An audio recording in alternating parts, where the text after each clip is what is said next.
Okay. I don't know how much was lost there, but I was muted for some strange reason. Let's see. All right. I had unmuted and muted. So I'm going to say everything again. Welcome to Through a Glass Darkly Radio. You're listening to us on United Public Radio. The intro song was Mark of the Doomslayer by Karl Casey, and I'm here with Jonathan Brandenburg, or John Brandenburg, Dr. John Brandenburg, to me. And we are going to have some news if it ultimately becomes true and, John wasn't lied to. This will probably be the first time you hear of it. So without, well, I do owe John the honor of reading his resume. Dr. John Brandenburg is a plasma physicist. He did his graduate work in California at Lawrence Livermore National Lab and controlled plasmas for fusion power, and has worked in defense, energy, and space research.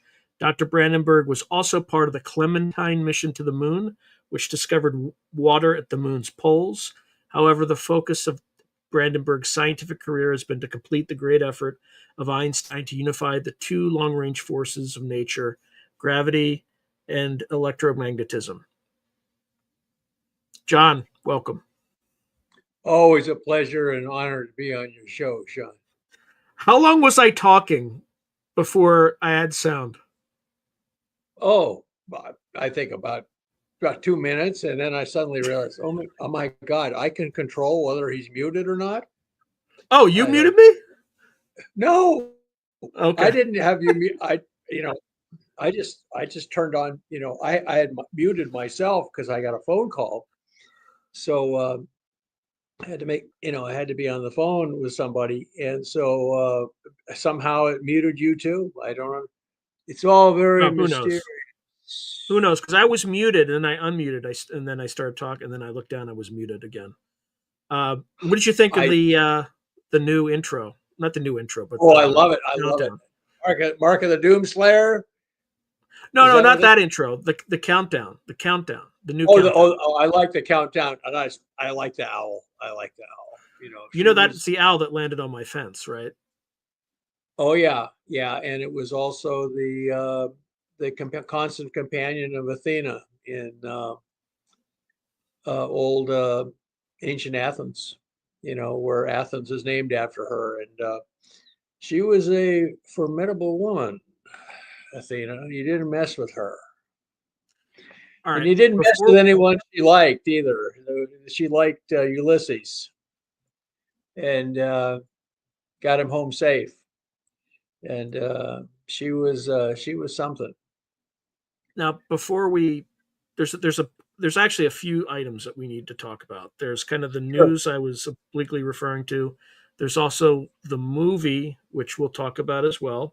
Sure. And then before we get into that, there's one thing I want to ask you about plasmoids and plasmas and things like that, since you are technically a plasma physicist. Yes, there was a call for I actually did a whole episode on it last week. Just using ChatGPT, so who knows if it decided to hallucinate on me or not. But sure, there were a few things that were associated. It never hallucinates. It just elaborates. But the elaborations are probably wrong. I know. So there was a call for papers at Harvard back in September of last year about sentient plasmoids. Are you familiar with that? No. I've always joked that the plasmas act like they're alive and have personalities. You have to be nice to them. Well, apparently there was that was out that had some of these plasmas have like a two cell layer like shells, and then they there's like double helix structures inside them sometimes. Not all the time, but sometimes, which is basically two requirements for life.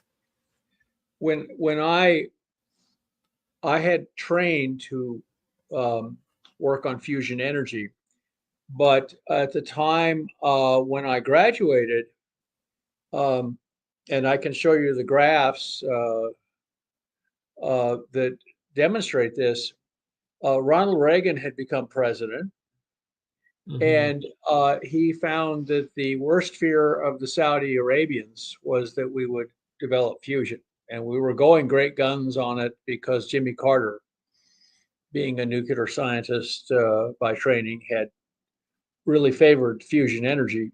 And we probably, at the rate we were going at Livermore and Princeton and places like that, we probably could have gotten it by 1990.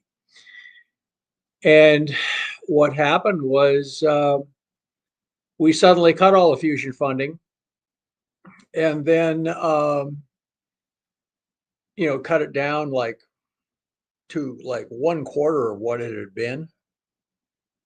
So just put everything in a deep freeze. And then 6 months after that, the Saudis responded by creating an oil glut. Mhm. And what this was is they reduced the price of oil. Their production costs were like $10 a barrel. They could make money if the price of oil was really low.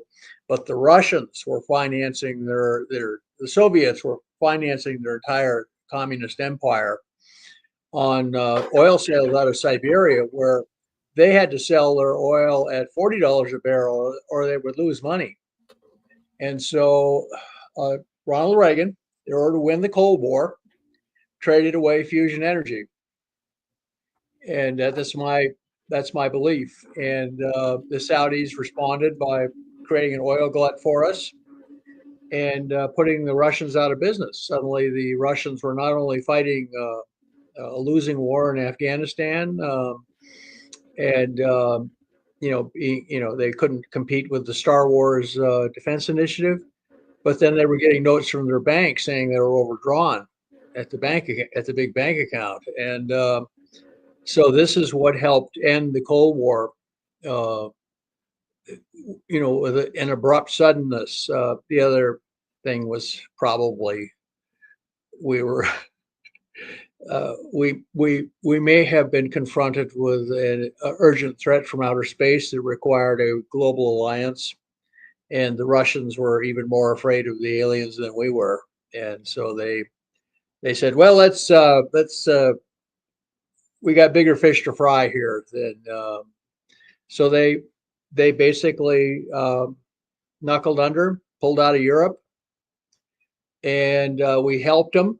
We gave them a lot of help, and a lot of Russian women married American men.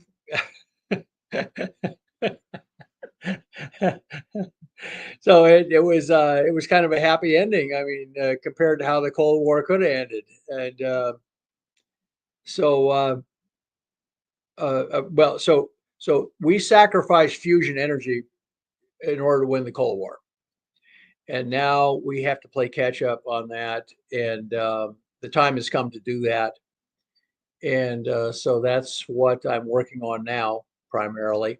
Well, not primarily, but I have other.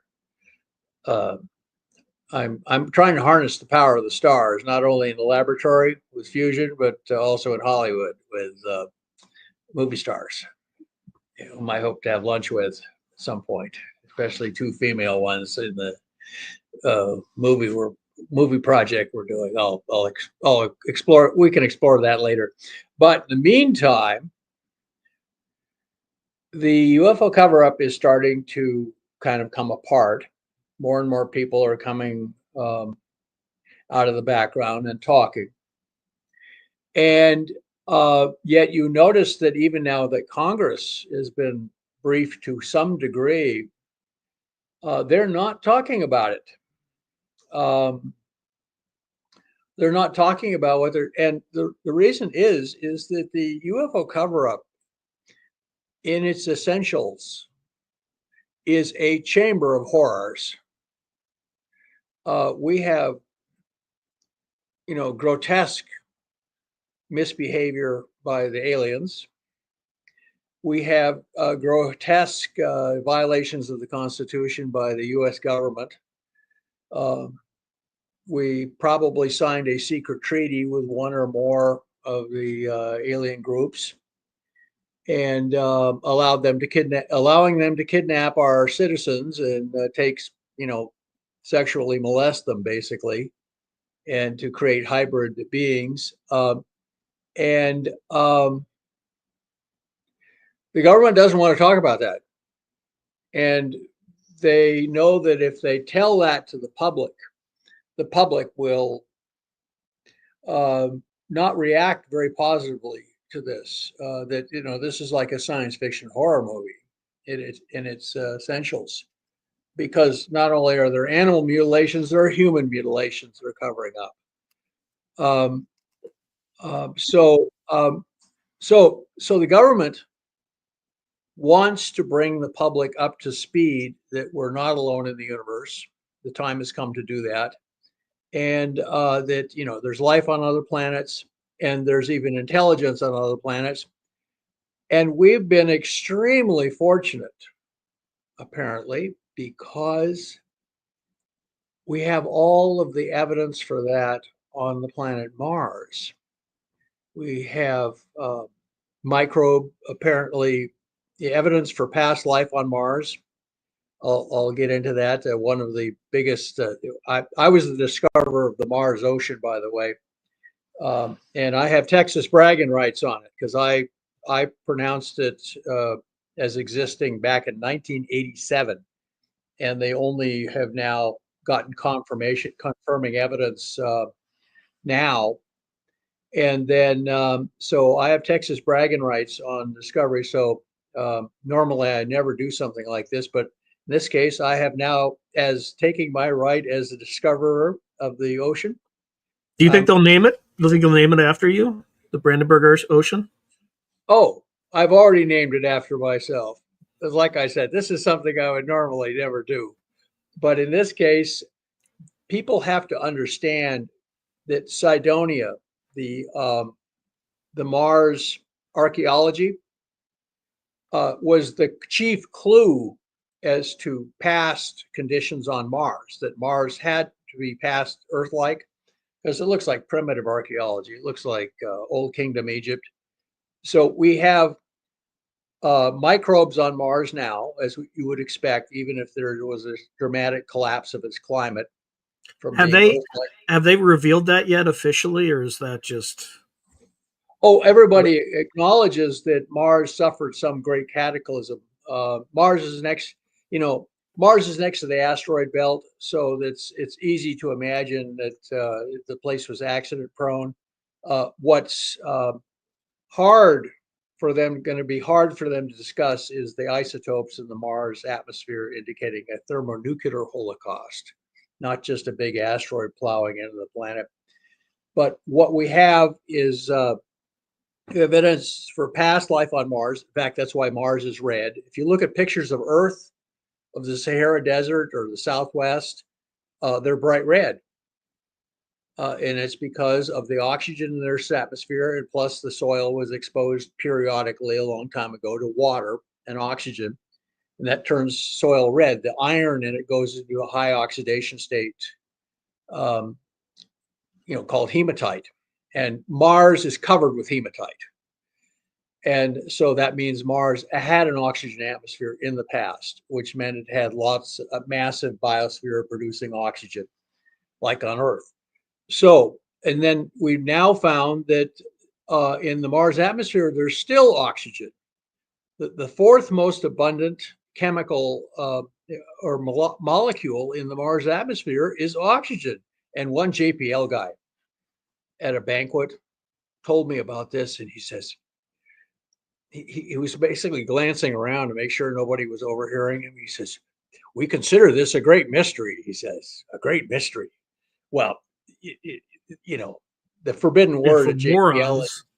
Yeah, if you're a moron, it's a great mystery. No, actually, if you're worried about your job at JPL and your upper management has told you that life on Mars means death for JPL because Mars is their big all-you-can-eat buffet, they'll explore Mars for another 100 years if we let them and not conclude anything, just because they like building rovers and they've done a good job. But Mars is red because it had a past oxygen atmosphere like the Earth does now. And what they found now is that on Mars, the fourth most abundant chemical in the Mars atmosphere is oxygen, and the other one, another chemical is methane. Now, methane is a result of swamp gas, bacteria breaking down old Well, buried. there's like a seasonal Yes, and it's methylation or seasonal. methane cycle. When it warms Yeah. up, you get more oxygen Hmm. and more methane because the Hmm. microbes kind of wake up from winter.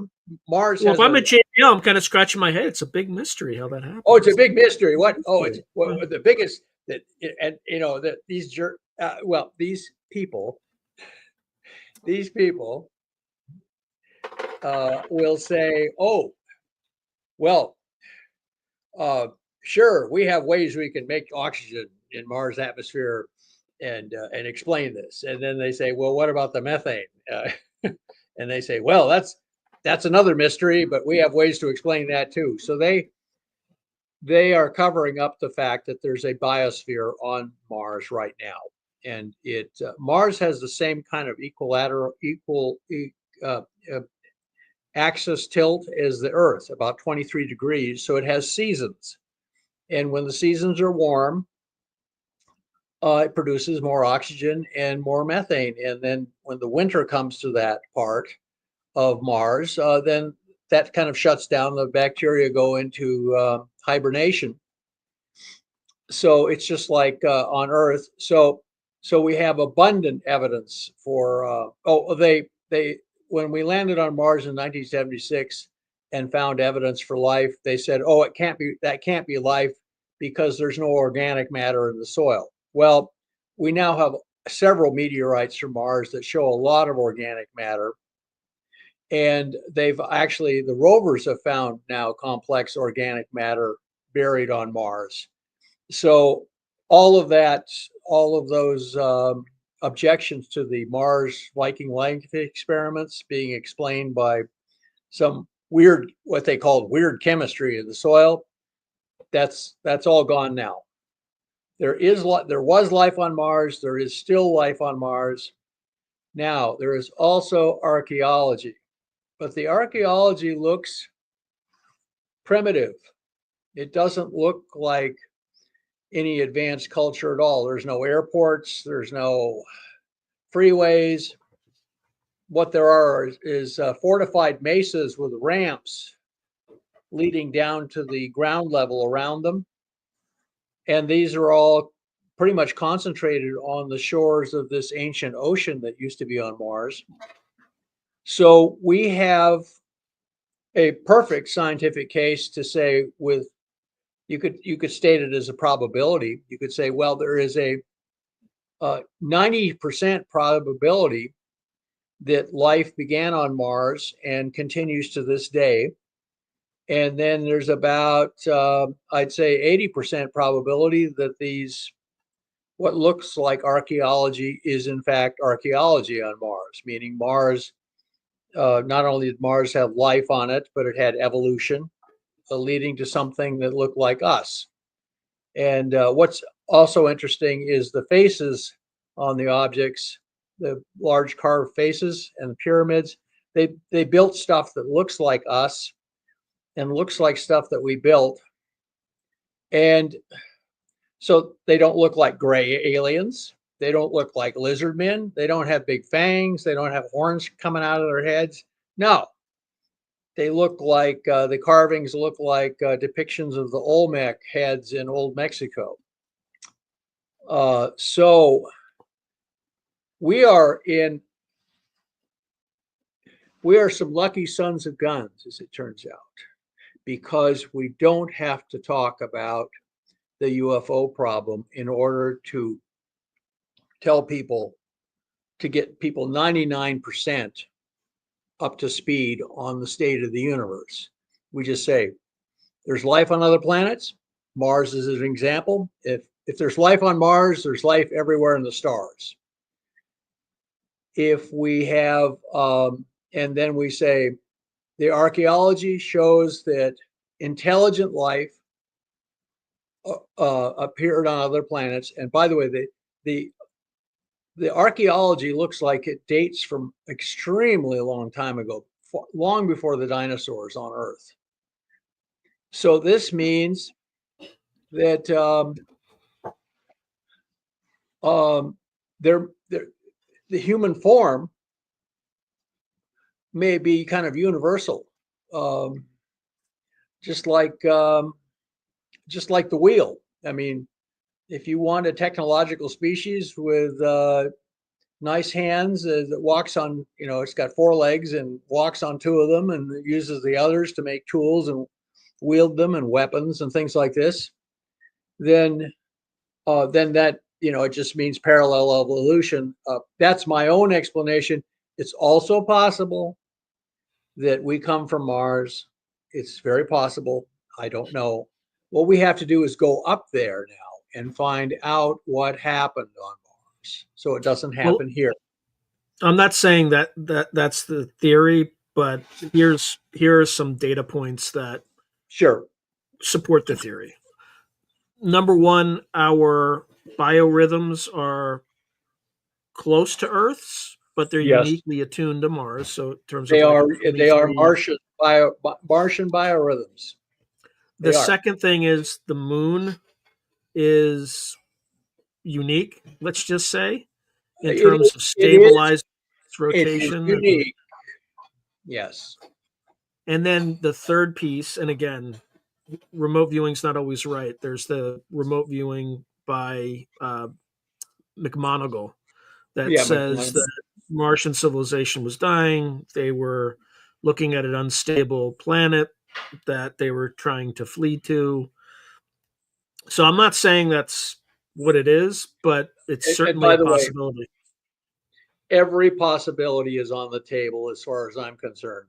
What Because of the age of the ruins and the age of, let's say, the ocean, when did the ocean dry up on Mars? That appears to have happened before the dinosaurs appeared on Earth. So there's a big time separation. But Yeah. Sean, I don't know, and I consider myself a rare scientist. I will admit when I don't know something. Other people will BS their way through the answers or distract. Uh, no, we have to go up to Mars to find out what happened up there and find, it's going to take boots on the ground, people digging with shovels. Ask anybody, any archaeologist, what an archaeological investigation site looks like, and he will say it's a dig. You have to dig for the stuff. Stone tablets, hieroglyphs, things like this. You have to dig for them. We have to do the same thing on Mars, and that means we have the opportunity to turn disclosure into a science fiction adventure movie for the whole human race. Think of it. Instead of telling people Oh no, bad news, I definitely thought of it. So yeah, provided they don't, the American people doesn't hang all the elites, which frankly is not a bad outcome, to be honest. But ah, and even if they do that, there's still this future, which I think is fantastic. well, the But French guillotine was actually a pretty good invention. It was very quick. Worked better than the hangman's noose, actually. so, putting that aside, Putting that right aside. now we're in the middle of a tariff conflict, right? Yes, yeah, right. Now I'm trying to get into this without politics. I'm just gonna kind of state facts. The challenge that the United States confronts over the next 50 years, actually, this is the world confronts, but some areas are worse than others, is you have an aging demographic, which, if you're a conspiracy theory, COVID was perfect for that It because was. it's one of the only pathogens that uniquely takes out one side of the age spectrum. Usually, most pathogens attack the weak on both sides, so the young and the old. This one only attacked the old. It's suspiciously arrived They wanted to just get in rid of a time. bunch of conservative white males like myself. Well, no, I'm not. I'm not even saying that. It's just you have a demographic bulge, right? That is, and it's not just us, it's the Chinese, which would explain why maybe we collaborated with them. Why not? The Chinese, it's a much bigger problem. So Good. what that thing does is it helps alleviate that. Then you saw this runaway immigration in the United States. What that does for the elites is solves the labor Yes, it shortage. does. Okay. Now, um, and it bridges to the point where you have AI servants and you don't have to worry about the sheep that are eating all your and consuming all your resources. The other reason it kind of seemed to target the West is the West consumes per capita more, has a much larger greenhouse gas footprint. So if you're diabolically evil, those are the carbon consuming units or the oxygen consuming units that you would want to cull in order to and there's like a 2025 projection from this guy from the Rockefeller Foundation that oddly enough had like Western populations declining by 375% between 2020 and 2024 2040, which is also in line with Lynn Buchanan's remote viewing experiment that there was this massive die off. Anyway, I'm going way too far, but going back to the tariffs, Hmm. what the tariffs are is when you no longer have access to Chinese goods, which their population is starting to decline, right? It started to Right. decline in February 2022. Um, you need to rebuild your domestic manufacturing capacity. Yes, they do. So, Yes, we do. so this, I think, in addition to raising revenue and stuff like that, helps you jumpstart that extremely painful process. And in the absence of something to motivate and focus the American people, it just becomes chaos and misery. But if you can jumpstart it with like Oh, a space race to Mars, that provides the absolutely. impetus for the dramatic reinvestment in domestic industry, right? Because none of that stuff I, you can't share it with the Sean, Chinese, you can't share it with the Russians. I agree with you completely. Growing up in the 60s in the moon race, it drove technology, industry. Uh, it created a lot of prosperity. The moon race. My pop used to say, um, well, yeah, we're spending money on space, but all the money stays on Earth, he says. And so he thought it was just a wonderful thing. And every time we traveled down to California, gosh, we just saw space stuff everywhere. One place had this big rocket booster, kind of a hoisted, it was right by the main gate of their factory in Downey, California. And we used to pass that on the way to Disneyland. And of course, Disneyland was all about space travel and stuff like this. Werner von Braun. And, oh, this is just perfect. So we get everyone saying, we say, okay, there's life on Mars, past and present. There's archaeology on Mars. Something happened on Mars. We have to find out what happened to make sure it doesn't happen here. Even though we know what happened. Yeah. Yeah. Well, that'll be the last thing they'll talk about, and because it's frightening. Mm-hmm. And denial is not just a river in Egypt shot. It's a reaction of people who get it's a psychological defense mechanism. The circuit breakers in their heads pop when they're confronted with too much threatening information. But if we tell them there's just, uh, lichen and, swamp bugs under the ground on Mars, and then that there's a dead primitive civilization, guess what? None of that is a threat to the human race. It's not a threat. Mars isn't going to declare a war of the worlds on us. They're all dead. So that automatically puts us, the human race, it preserves for the human race the illusion that we are still the cat's pajamas. We are still the apex predators around here. And by the way, nothing is going to make us spacefaring and be able to actually defend our role as apex predators in this solar system quicker than going to Mars because of the technologies that will be developed. We put bases on Mars and the moon. By the way, what you're going to hear also is we're not going to be interested in the moon. We're going to say, oh, we've already been to the moon. Who the hell cares about the moon? Just, it's, they'll want to put robots and stuff like that up there, but the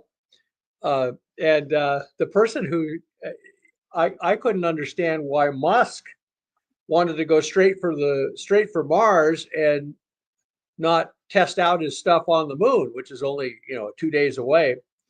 And my Hollywood, I call him Joe Hollywood friend, or David Hollywood actually, David Hoff, put it very succinctly. He says, John, the moon has aliens on it, he says, right now, and they're alive. So we're not gonna go there.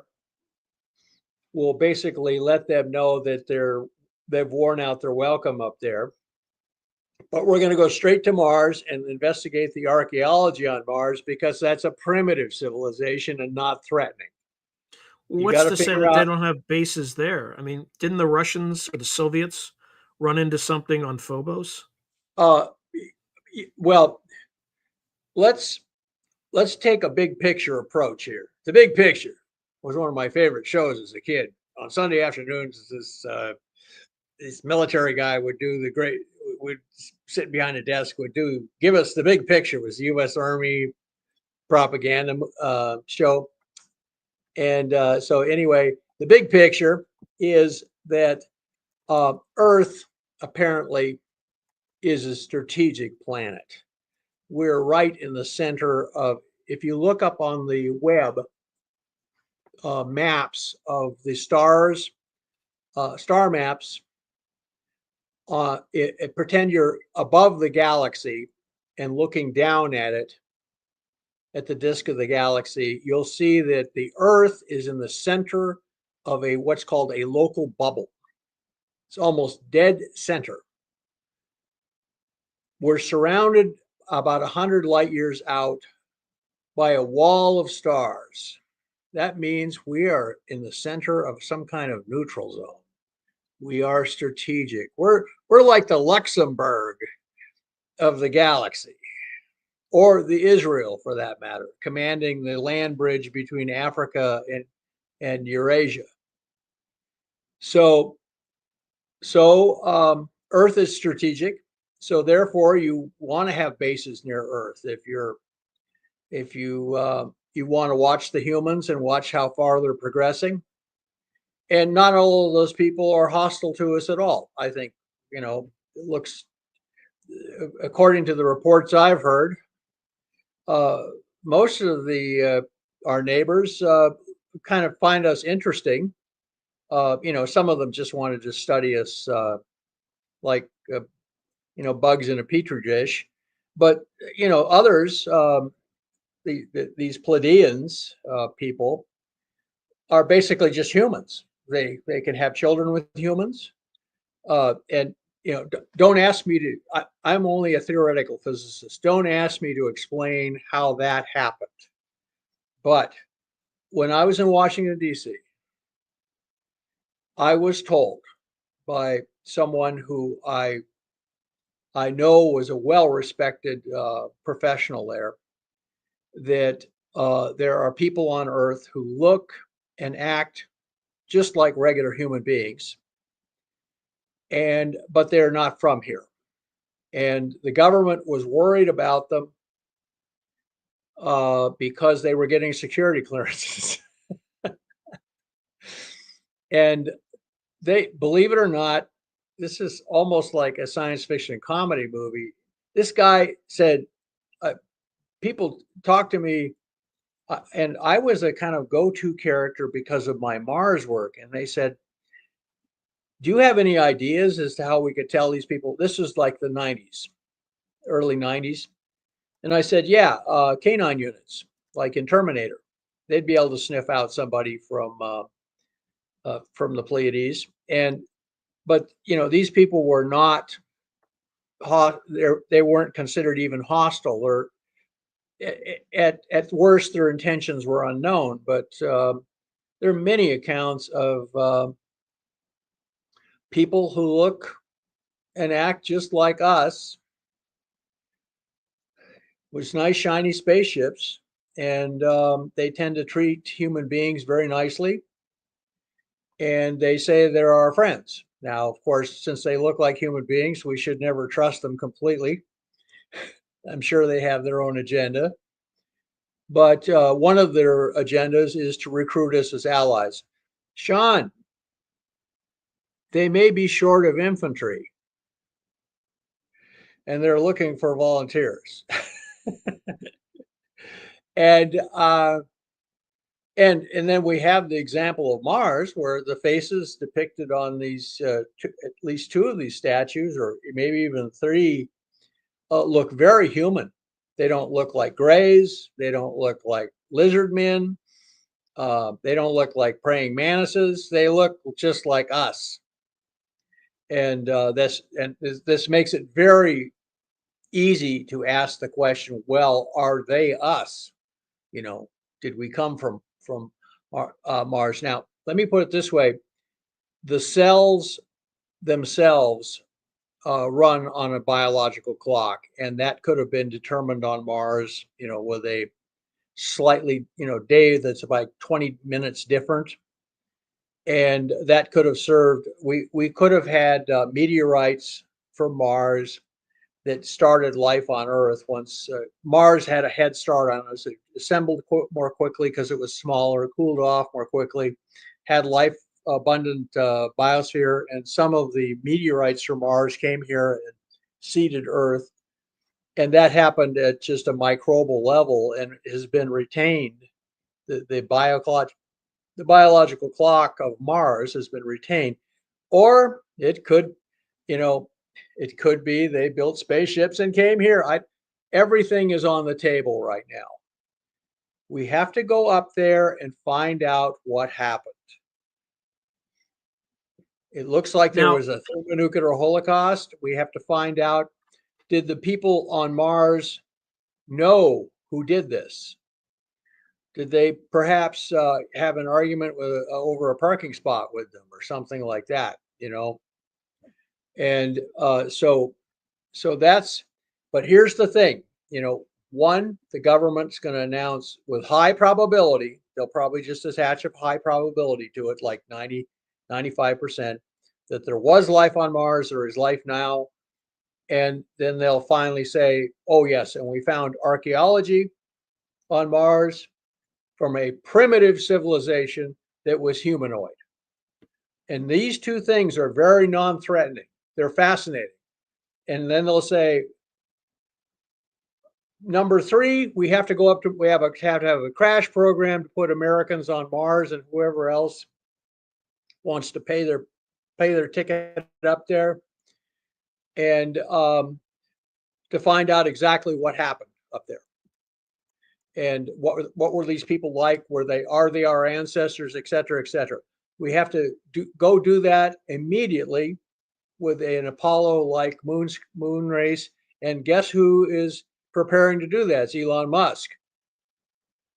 We're just one successful test of the Starship away from him being able to send his first cargo to Mars. Is apparently just committed a robot, a humanoid robot. Two things. So yes. The first is, why are we still using chemical propulsion when it's very likely we have something else in the arsenal? An excellent question. we're still using chemical rockets because we've gotten really good at making them, and we don't have to explain anything to anybody. See, the U.S. government has had contact with a bunch of advanced extraterrestrials, and they've gotten a lot of their technology, but they don't exactly want to say how they got it.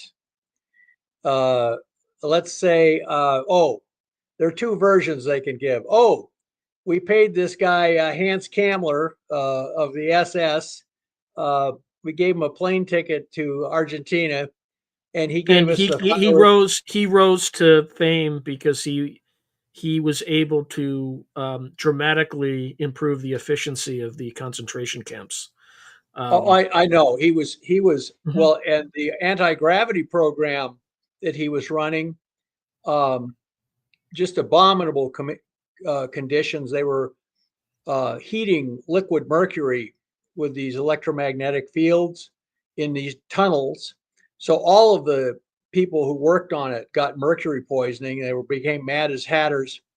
The Russians were advancing. This was done in what is now Poland, Western Poland. And so what he did is he had them all write a big report on the German anti-gravity program. And then they gave him the big report on all the progress they had made. And he said, thank you very much. And then his SS guards took everybody out to a field and massacred them. Yeah, So that 62 scientists, according to the Hunt for Zero Point. right. And so he basically wanted to be in a situation where he could bargain with the Americans to save his own filthy skin at the end of World War II. He's a smart guy, so he was an evil genius. He figured, yeah, the the Third Reich had lost the war. The Nazis had lost the war, so he had to use this stuff as a to get himself out of the Nuremberg trials. So he did that. He wanted to find and kill von Braun and all of his buddies too.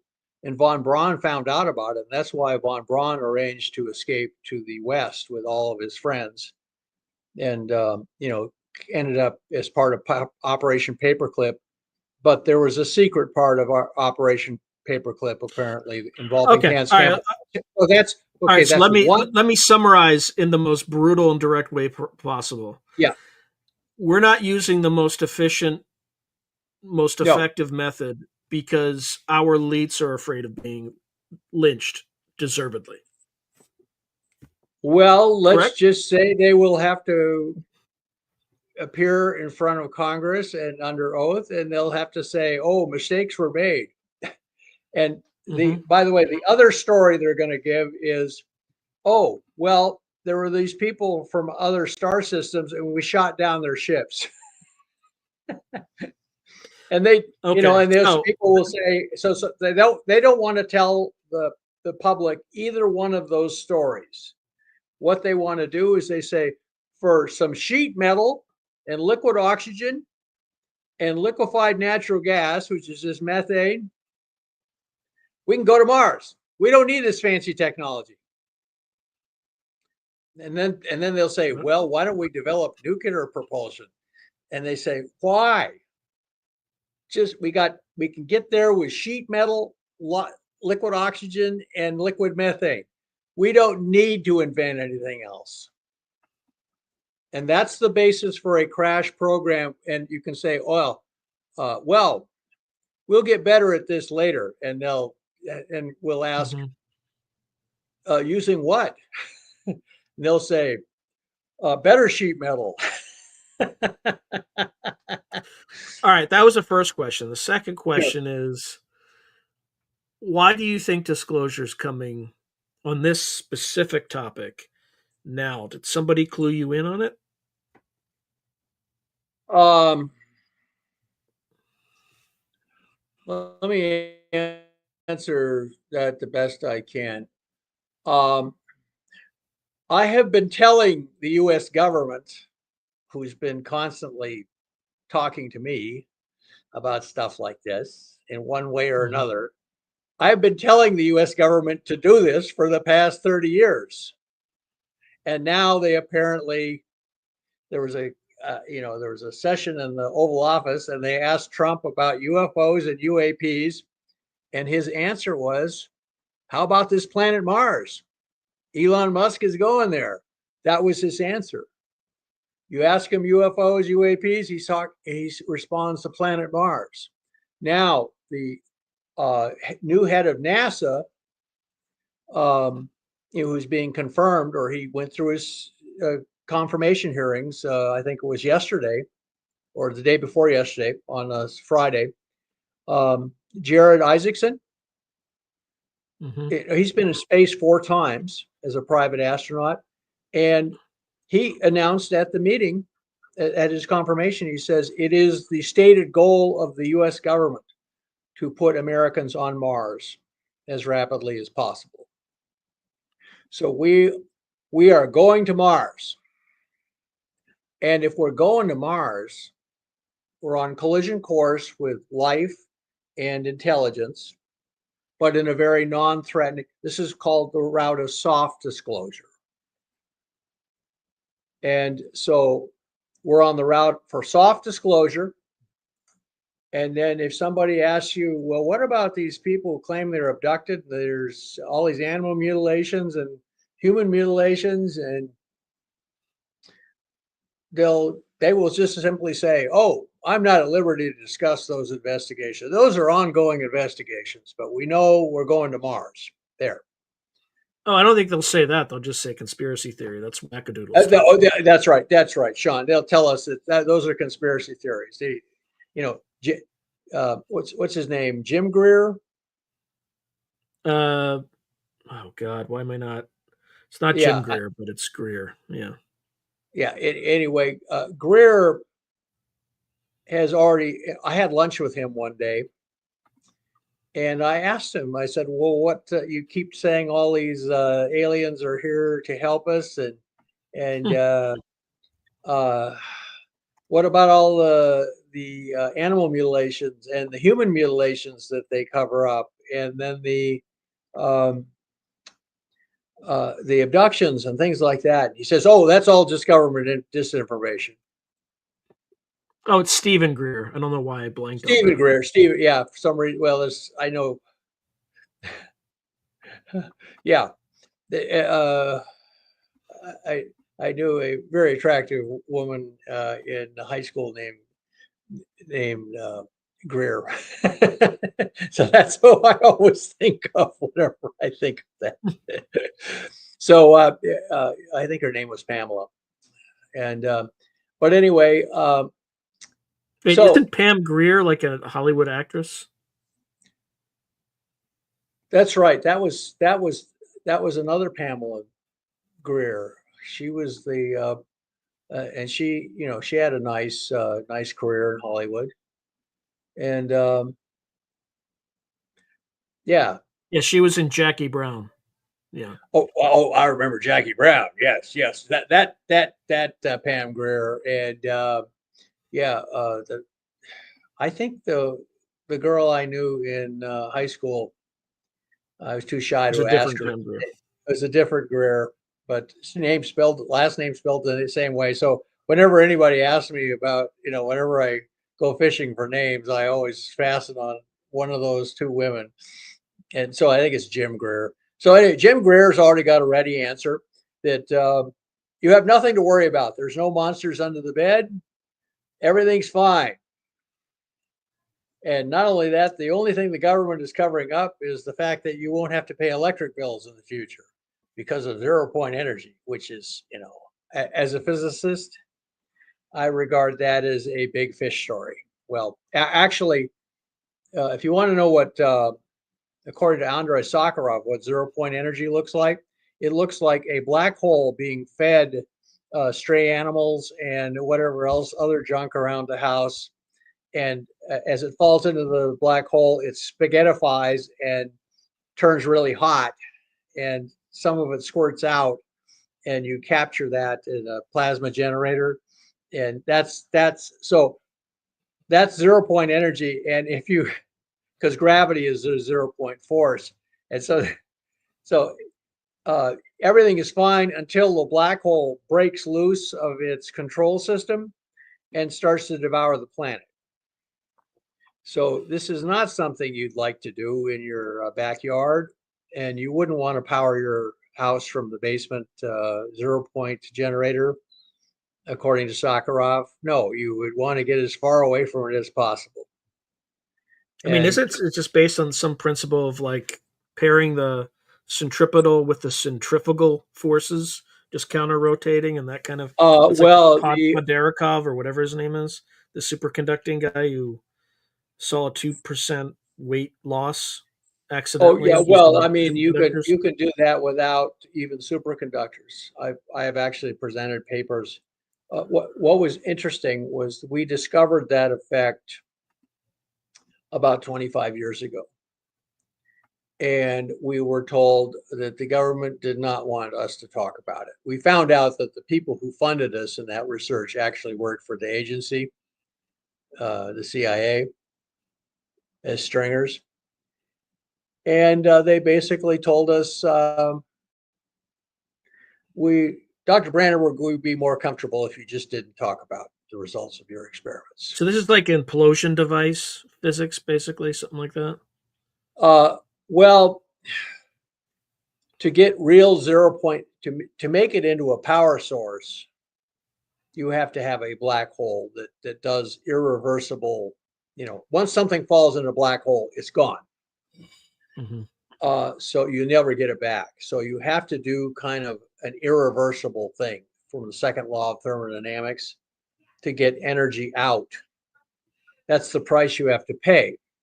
So yes, hence the stray dogs and cats around the neighborhood will start disappearing when you turn on your 0 point generator. And God help you if the 0 point generator breaks loose of its moorings and starts heading toward the center of the earth, because it will end up swallowing the entire planet Earth and turning it to a grand source of 0 point energy. You don't want that to happen, do you? And the government doesn't want that to happen either. Now, apparently, there are other laws of physics, like Hawking showed that small black holes tend to evaporate into, gamma rays and things like that. So you have to start with small black holes, and they start evaporating very quickly. So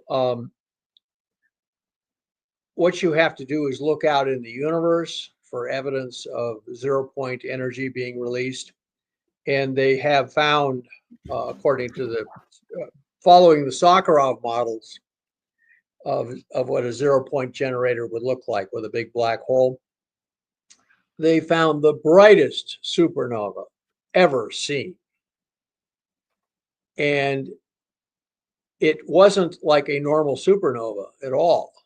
It released 20 times more energy than a supernova of that size was expected. And what they decided happened was a star about the size of the sun got swallowed by a black hole and spaghettified when it went in, and produced this enormous blast of plasma, bright plasma coming out. So only half of it went into the black hole, and the rest of it got really hot and left. And that's what created this supernova. So look up brightest supernova on record. I think it's called Assassin something or other. It's got a cool name. And that apparently was a black hole swallowing a large star like the sun. And that means that nature has already harnessed 0 point energy. And that's what it looks like. It doesn't look like anything you'd want operating anywhere near this solar system. In fact, it's probably the source of what are called gamma ray bursts. So anyway, the government is not withholding what by the way, we need fusion power, which is what I'm working on now. To power spaceships, to power directed energy weapons, space bases, things like that, because it's a much cleaner, safer form of nuclear power than the splitting atoms in uranium. It's the power of the stars, basically. So, so I don't. So I don't believe Greer when he says, "Oh, all this bad stuff that is reported in UFO stuff, the Chamber of Horrors stuff, is government disinformation." It's not. But it doesn't mean that you can just dump that in front of the public. It's not it's not good public policy. But going to Mars, finding life and a dead civilization on Mars, and then initiating a crash Mars program, that is good public policy. That's win, win, win, win, win for everybody. So that's what I think that's what they've decided to do. And I have been urging them privately to do this for 30 years.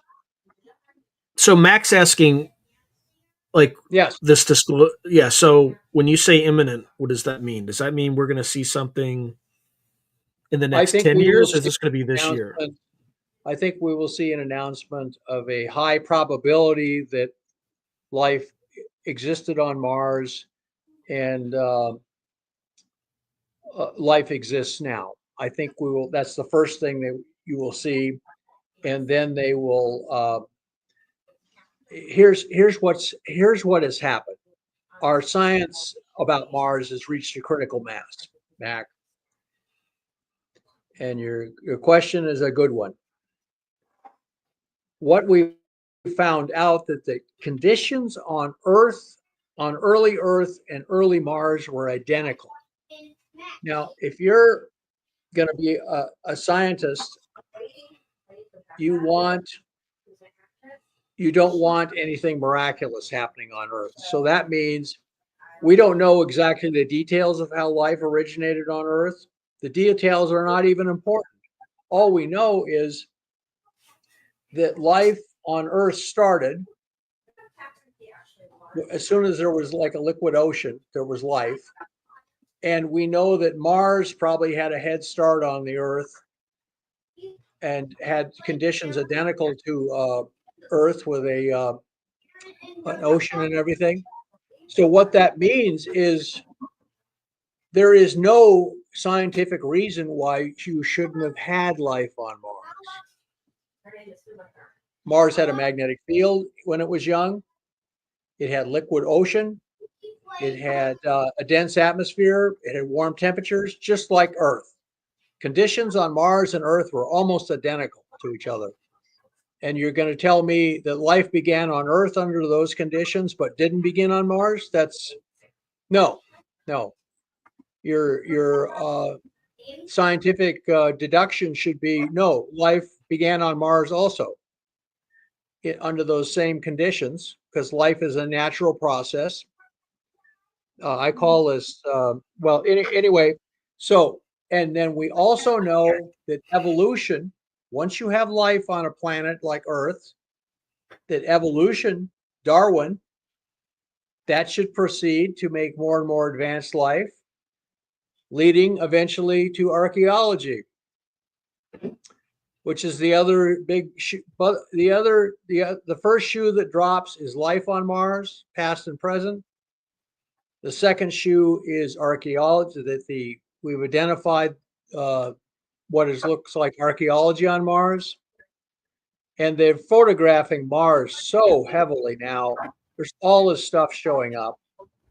The rovers has NASA ever gone back to Galaxis Chaos or Cydonia Mensa? Oh yeah. Oh yes. Not with the rovers. They keep the rovers away from Cydonia and Galaxis Chaos. But I actually had a conversation with John Young, the famous astronaut. He'd flown in space probably more than any astronaut in history. He was part of the Gemini program and then the Apollo program, went to the moon, flew in space a lot. Anyway, and then he flew the space shuttle on the initial flight, which meant he was a very brave man because that shuttle, nobody knew if it was going to burn up in the atmosphere when it came in, but it did. Came in just fine, landed. And he came and visited the Clementine site. And I showed him a picture of Cydonia Mensa with the face and a pyramid. And between there is a nice smooth spot. And I said, John, here's some pictures from Mars. Who do you think? Do you think we'd be able to find any astronauts that'd be brave enough to go land in this place and investigate? And he said, well, right here is a nice smooth spot. He said, right next to the face. I'll land right there. Oh, he was ready to go. And that is the American spirit demonstrated. Yeah, he was ready to go to Cydonia. So how do you think this will manifest? Do you think it'll be an announcement by Trump, an announcement by a Trump official? I think what they'll first do is they'll assemble a bunch of life. There are a bunch of scientists in NASA now who are all on board for past and present biology on Mars. I've talked to some of them. They're already convinced that it's true. And so what you need to do is the new NASA administrator just needs to give them all plane tickets, assemble them at NASA headquarters. They take all of the evidence. Where is NASA headquarters? Is it at Cape Canaveral? It's about a mile from the Capitol building. I've been there several times. Yeah. Okay, so it's in Washington. It's in Washington, D.C. Yeah, and now you got to understand the politics of this is that Jet Propulsion Lab does not want to find life on Mars because that means there'll be a human mission to Mars and they'll lose out on money. Well, that would be that would have been a shame though that they weren't burned down in that LA fire because they were right next to it.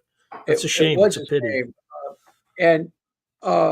But they finally apparently realized that this is inevitable, so they have to. So what it is there's a fight between Houston and Pasadena, California, and Houston, Texas, over who's going to run Mars. And it's going to be Houston because we're going to have a manned spaceflight program there, or human spaceflight, whatever you want to call it, crewed, what. So that decision is already being made, I think, by the Trump administration, and that's why he's got Jared Isaacson is going to be running NASA. He wants to go full tilt to Mars, and they'll provide Elon Musk with additional funding and get it speeded up, and they'll do it. And so what they're going to do is they'll have a kind of like a 90-day study, and these guys will put together their very best data on why there is life on Mars right now and past life, which is overwhelming at this point, by the way. And then they'll just make this announcement from NASA headquarters. Trump may make it from the Oval Office. He'll just announce, well, we think it's 99% certain that there was life on Mars. There is now. And that means we have to go to Mars to investigate. We're going to send people up there. Then people are going to say, well, if there was life on Mars, then there had to be biological evolution, just like on Earth, everything like Earth. And then they're going to announce that there's a study group on the Mars archaeology, and they're going to release a conclusion that there's a 99% probability that the archaeology on Mars is in fact eroded archaeology, and that will put even more. That's going to put even more gas behind the Crash Mars program. And they'll probably wait till they get to Mars and do an investigate and gather. What they'll do is they'll visit the Mars faces at Cydonia Mensa, Galaxis Chaos, the pyramid. We'll plant the American flag on top of the big pyramid near the face, and then they'll conduct digs, and they'll find out what really happened. At least they'll be able to reconstruct some of what happened. And but the thermonuclear holocaust on Mars is kind of threatening, so that's certainly going to be the last thing they'll announce. But by that time, we'll be on Mars already, and the human race will have Texas bragging rights. We have become spacefaring. We're not just restricted to planet Earth. Mars is a very user-friendly place. We can set up a colony there. And then, as an afterthought, we can go back to the moon, set up a moon base. So the That's my theory as to how this will play out. okay, and the place Cydonia Mensa, Yeah. whatever it's called. Yeah. The rocks that showed that had happened were what, a quarter of a billion years ago, something like that. Roughly. So, Yeah. I mean, that's based on, we have rocks from Mars, the Mars meteorites. I like to refer to them as free samples, like hors d'oeuvres that they serve you at a restaurant, So we have that already, and we can do isotopic analysis. And some of the more recent rocks. I mean, 300. because we have like half a billion yeah, years, and it's fine. It about half replicates the rest of the solar. Yeah, the isotopic ratios are the same as the rest of the solar system. It's just between 250 million to 500 million. There's something happened there. So the question I had is just there's based on the half-life of, say, plutonium, or I mean strontium-90 is much faster, but there's probably very little radioactivity in that area by now. No. There's not going to be. You're going to find radioactive thorium in some, but there's 2 radioactive hotspots on Mars, but that they only show up because we have very, very sensitive instruments developed during the Cold War. So we have places where there's a lot of radioactive potassium and a lot of radioactive thorium, but the radioactivity from those is you get more radioactivity after from a stack of bananas on your dinner table. Well, that's antimatter. What's that? Antimatter. There's antimatter in your bananas. Well, no, actually, the bananas are very rich in potassium, and all potassium is slightly radioactive. Yeah, but there's also in, because of the cosmic radiation, that the way it's absorbed in banana trees, apparently, bananas have a like a infinitesimal amount of antimatter in them. Again, I was told this by a NASA scientist on this very show. I even have an episode called "There's Antimatter in Your Banana." It's like, seriously, I'm not making this up.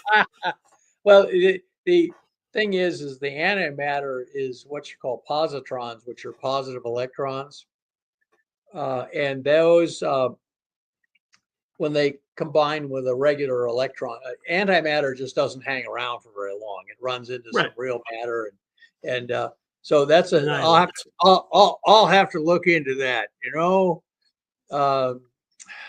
I know enough nuclear physics to be a good fusion guy, but there's a lot of nuclear physics that is, it's a pretty deep subject. They studied it intensively during the Cold War, and when they were setting off bombs, and looking at the residues from the debris from the bombs, and so But anyway, so there's the thing. You could walk around in these hot spots on Mars and not. It would be like Not getting suffer like an any X-ray, like a tenth of an X-ray or something. Not Yeah, really. It would it's be. not, as long as you don't, camp overnight there, you'll be fine. Just walk around, pick up a few rocks, and get out of there. And so it's this could turn in. Yeah, imagine we're going to turn disclosure from being a potentially very negative impact on society to being, oh, this is a wild science fiction adventure we're on. It's a wild sleigh ride. And you and I both know that the human race tends to focus on stuff that it likes and doesn't like to think about things that it doesn't like. I mean, that's why when you read histories of World War II, they don't begin with, they don't have long chapters on the conditions in the Nazi death camps. No, they talk about the Battle of the Bulge and D-Day and Pearl Harbor and Battle of Midway, all of that stuff. They don't talk about the really, really horrible stuff that happened in World War II.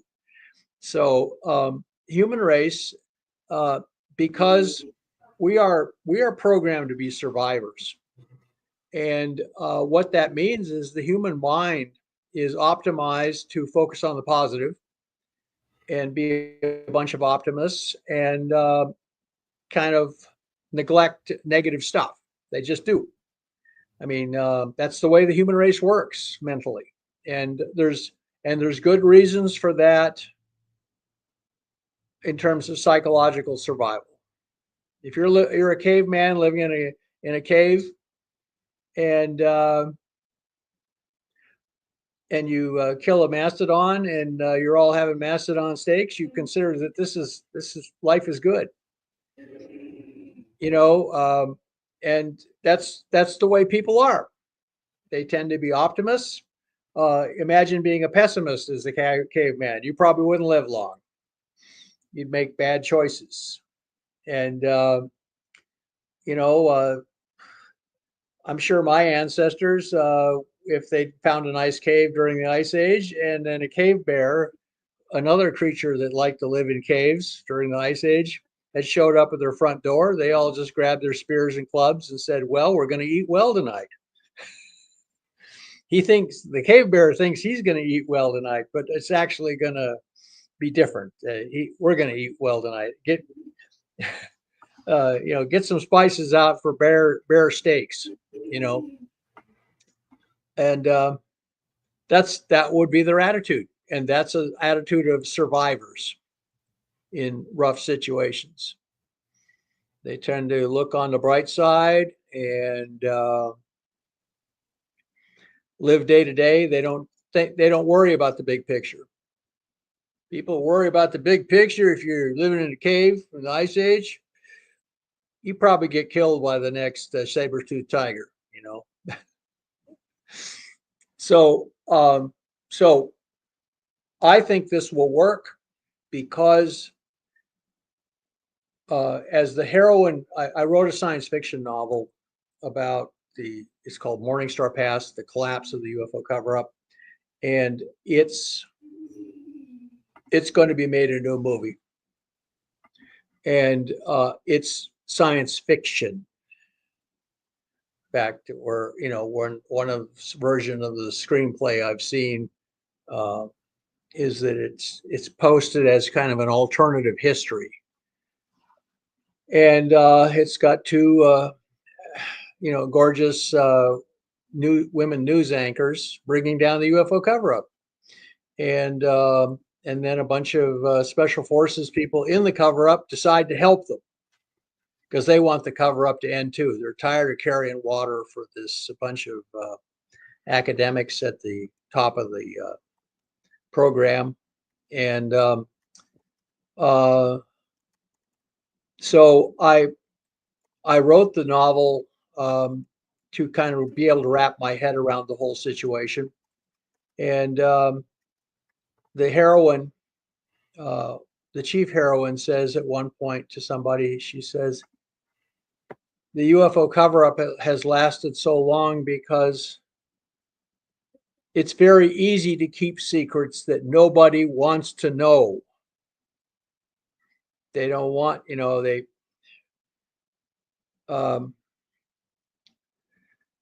remember this guy doing this expose of it was Frank Church, I think, and he did this big hearing thing on the CIA, and he was waving around a poison dart pistol. Would shoot poison darts at people, and I thought every intelligence agency on Earth uses poison dart pistols like that. Are you saying we shouldn't have an intelligence agency? I'm sorry. These people are supposed to do cloak and dagger stuff like this, and here he is waving this gun around, making a complete. Well, I don't want to speak ill of the dead. Let's just say, I thought it was a very stupid thing to do. And if you read Sun Tzu, he says you got to have spies. Mm-hmm. And so, by the way, the novel being made into a movie features finally the UFO cover-up attempts to finally take over the government and try to go from being the secret government. They have a secret treaty with the aliens. It's compartmentalized so heavily that nobody really realizes that the top echelons have gone from studying the aliens to working for them. Well, have you seen, one of my favorite directors is John Carpenter. Okay, I don't know if I've ever said this on the show. Sure. But my all-time favorite film by John Carpenter is The Thing. However, yes, there is another movie that he has called They Live. Are you familiar with that one? Yes, I am. And you had to, if you had a certain kind of glasses, you could see that these people were not human. They were. Yeah, I think reality is more like that movie than we think. Only we don't have the glasses. Well, in nature, especially reptilian species, do chameleons, and in Florida we had these things called anoles, and they could just blend in right with the foliage. They would just adjust their skin color and down, they would even match the pattern of the leaves. I lived in Florida for 5 years, and I was looking at this little lizard climbing around on this bush outside the kitchen window, and I realized he's hiding from the birds and stuff like this and looking for bugs. And he had adopted the foliage pattern of the leaves.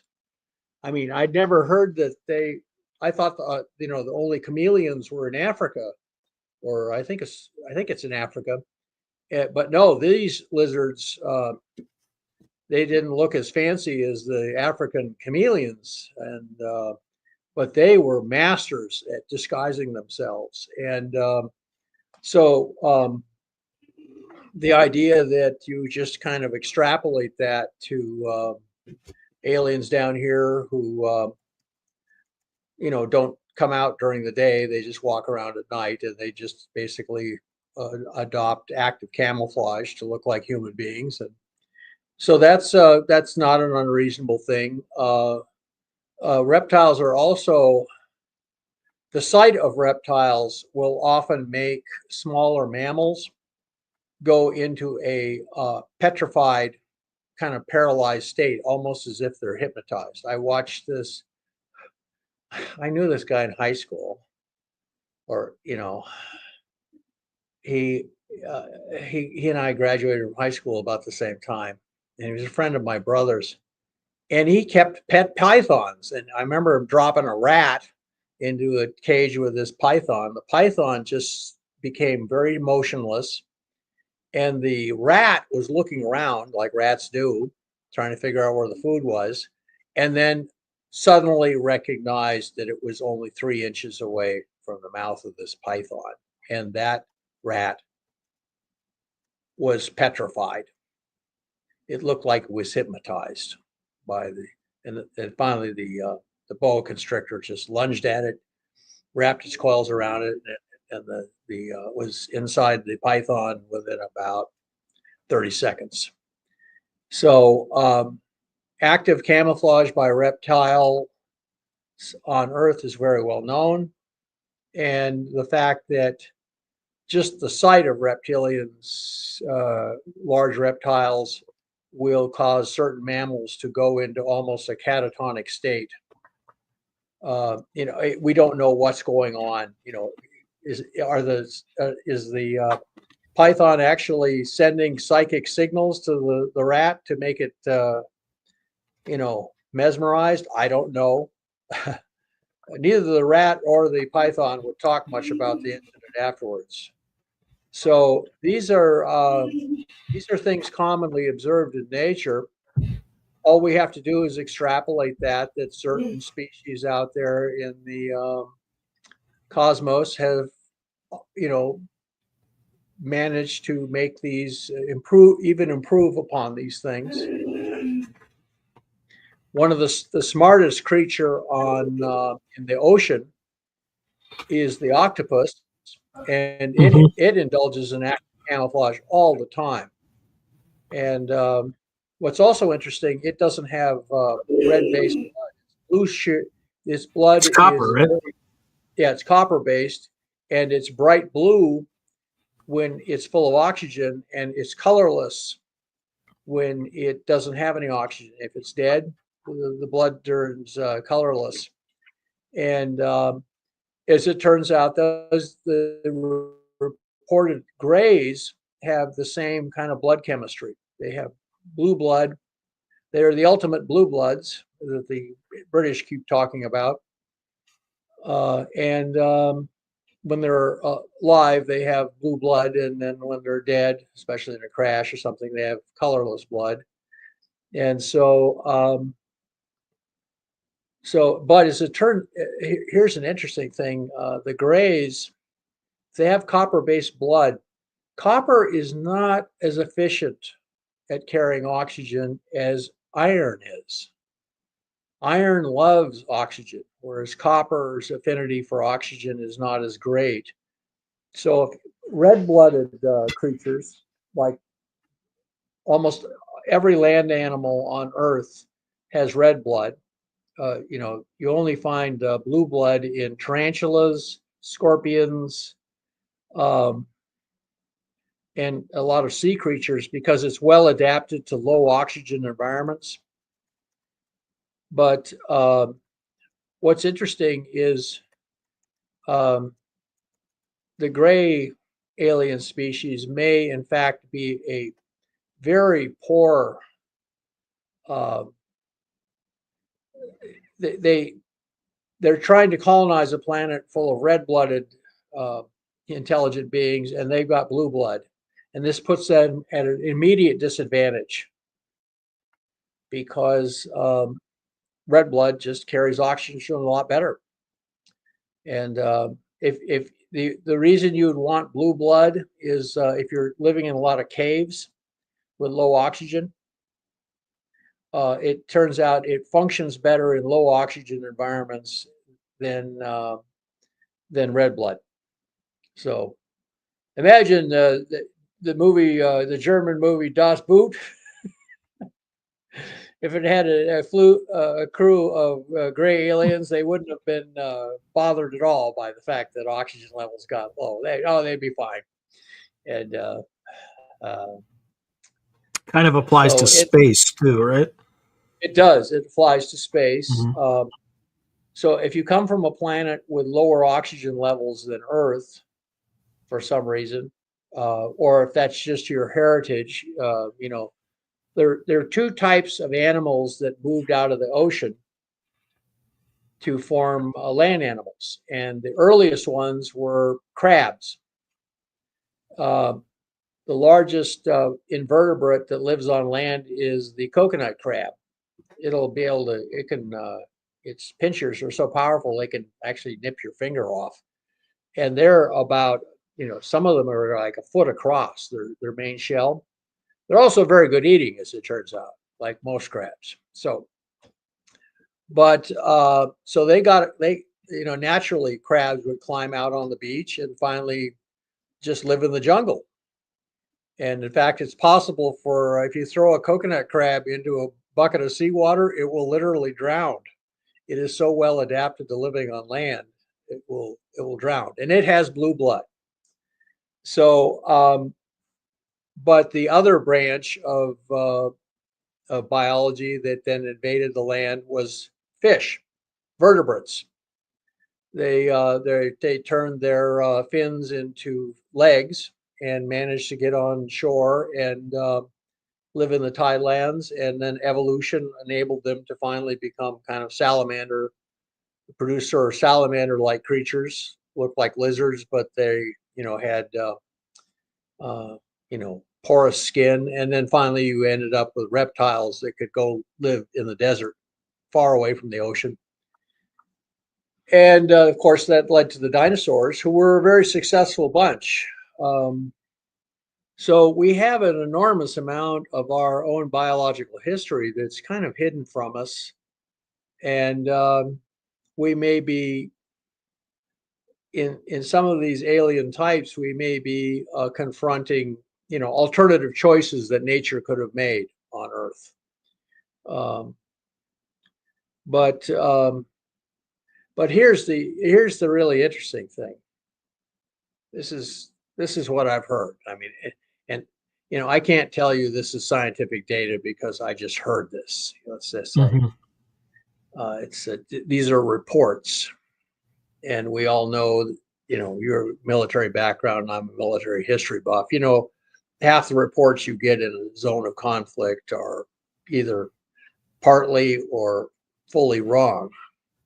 But here's the interesting thing. We all heard a lot about the Greys abducting a lot of people and taking samples of sperm and eggs from human beings with the government's acquiescence, by the way. The government doesn't want to talk about that. But then what happened was they were supposedly trying to make hybrids between Grey aliens and humans. The goal there, by the way, would be to transfer the human immune system to like athlete's foot. So instead of athlete's foot killing you if you're a Grey from 40 light years from here, your body fights it off because it's got all of the human programming against common bacteria and fungi. So they're trying to transfer the Earth's immune system to these Greys, kind of creatures that are hybrids. But just like happens even to the most intelligent groups on Earth, they made a big miscalculation. Apparently, you can't take a creature that has blue blood for its nervous system and everything like that and make a good hybrid with it with something that has red blood.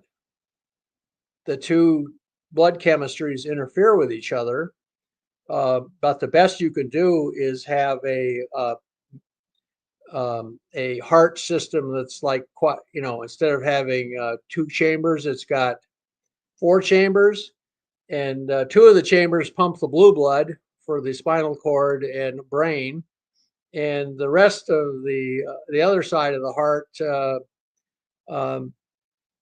the other 2 chambers of the heart pump red blood to keep the rest of the body running. And this is addressed in one of the sequel novels to the end of the UFO cover-up. In my science fiction novels, by the way, are written under a pen name called Victor Norgard, and they're science fiction. And they're just based on stuff I heard around the coffee machine and the water cooler in DC. And I asked permission to the main intelligence agency I was working for as a consulting scientist, the CIA, and they said, "Oh, go ahead and write it. Just make sure it's labeled science fiction, John." They actually said, "John, we always loved your reports. Your reports were kind of science fiction. So now, yeah, write this novel and we'll read it." And they told me, and I talked to people at the agency who had actually read it. They said, "Gee, I really like that. How did you get so much stuff right?" And I said, "Well, I just connected dots, you know." And they said, "Well, you were a good guesser." And so the one of the characters in the sequel novel says, "Well, is she hears, you know, that these hybrid children they are have a blood system that's half red blooded and half blue blooded," and she says, "Well, I'm not a biologist," she says, "but that doesn't sound like it would work very well." And the nurse says, "No, it doesn't. Most of them don't live past 5 years old," she said. And by the way, an example of this is the Germans, you know, who are considered master engineers and stuff like this. Uh, they didn't have any long range bombers, big 4 engine bombers in World War II. Because so what they did is they tried to make a 4 engine bomber by taking a design for a 2 engine bomber and putting 2 engines in each engine pod, running one propeller. And you think, well, the Germans are really good at engineering stuff, and in this case, no, it was a complete fiasco. Yeah, because they just added a bunch of weight without any extra It just propellers, yeah, right? and they couldn't cool the engines adequately, so the engine pods would catch fire halfway to England. They would try and launch night bombing missions against London we're talking late in the war where they were already losing, and so they'd take off with these bombers, and half of them would have to turn back because their engines would catch fire. And so anyway, even people who have a reputation for being really geniuses occasionally will make the fact that the higher your reputation for a genius, the more glaring sometimes your acts of stupidity will be. And apparently, making hybrids between copper-based and red-based blood was a fiasco, which is why you don't hear a lot about it anymore. People said, well, they saw a lot of embryos when they were captives of the aliens, but they saw very few grown up ones, and apparently very high mortality rate. It was, and the ones they saw looked like they were sick all the time. So it didn't work at all. So that, once again, Sean, we could have the luck of the Irish in this, you know? Well, speaking of the luck of the Irish, Yes. very little of what the government has come out and spoken about has been true.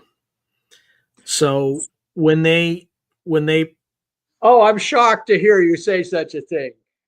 when they try to disclose this, what are they going to try to do to? Because I guarantee on an immediate like first announcement, at least half the country, at least, will discount it.